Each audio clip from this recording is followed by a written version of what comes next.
We read about Melchizedek quite a bit in our Bibles, but who was he? Genesis chapter 14, verses 18 through 20 tells us that he was a king of Salem, a town in Canaan. Yet he is a priest of the God Most High. How can that be possible? Canaan had priests for nearly everything under the sun.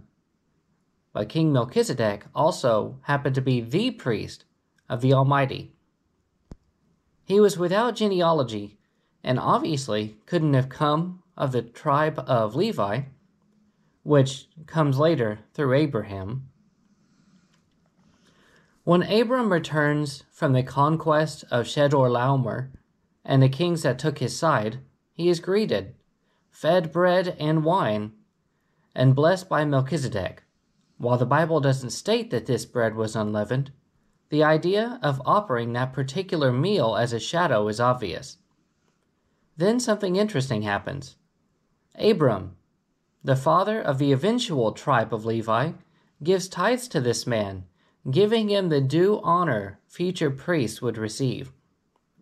This means that Abram saw Melchizedek as someone worthy of the title of priest. The same Abraham whom the tribe of Levi came from implies that Melchizedek's priesthood is above the priesthood of Levi.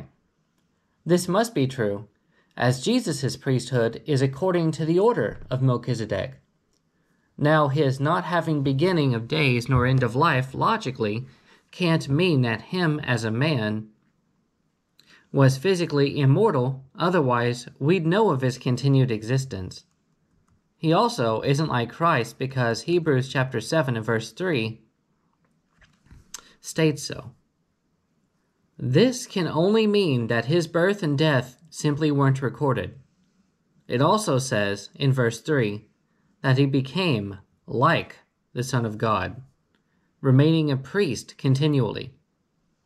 How is that possible? Through the same Son of God. While Melchizedek did not live forever, the type of priest that he was certainly did and does. Jesus' priesthood is of the order of Melchizedek, as he was chosen by God, not simply of the lineage of Aaron. Also, like Melchizedek, Jesus is both priest and king, which the priest after Aaron couldn't be, as kings came from the tribe of Judah, aside from Saul, who the Israelites chose, not God. So we have in Abraham a man whose father was a maker and worshiper of idols, speaking to a man, Melchizedek, who lived in a land that worshipped all kinds of idols. Yet look at what became of both of them. What application can be made from this today? The choice those men made that day had far-reaching results. Abraham's giving 10% of the spoils to this king cements Abraham's view of him. Melchizedek, a servant of God, realized who Abraham was and blessed him. But more than that, realized Abraham's victory was of God, who also was blessed. Melchizedek could have sided with Chedorlaomer. He could have ignored Abraham, but he did neither. And it is through his actions that he too was blessed after blessing Abraham. Both men had wildly different upbringings, yet did much in the service of God. Aren't we the same? Everyone has a different history, yet those who worship God do so for a singular purpose. It is not our past that defines us, as it wasn't their lineage that defined Abraham or Melchizedek's blessings, but it was their present, and it is our present that defines ours.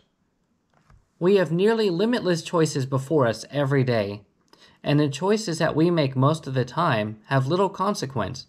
However, we must be careful to make the right choices, because how can we know which of those choices will have long-reaching consequences?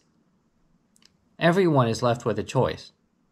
If you've yet to be baptized, the choice is made whether or not to heed that call of a man higher than the man we've discussed so far, a man higher than all of the priests and high priests that the earth can ever boast.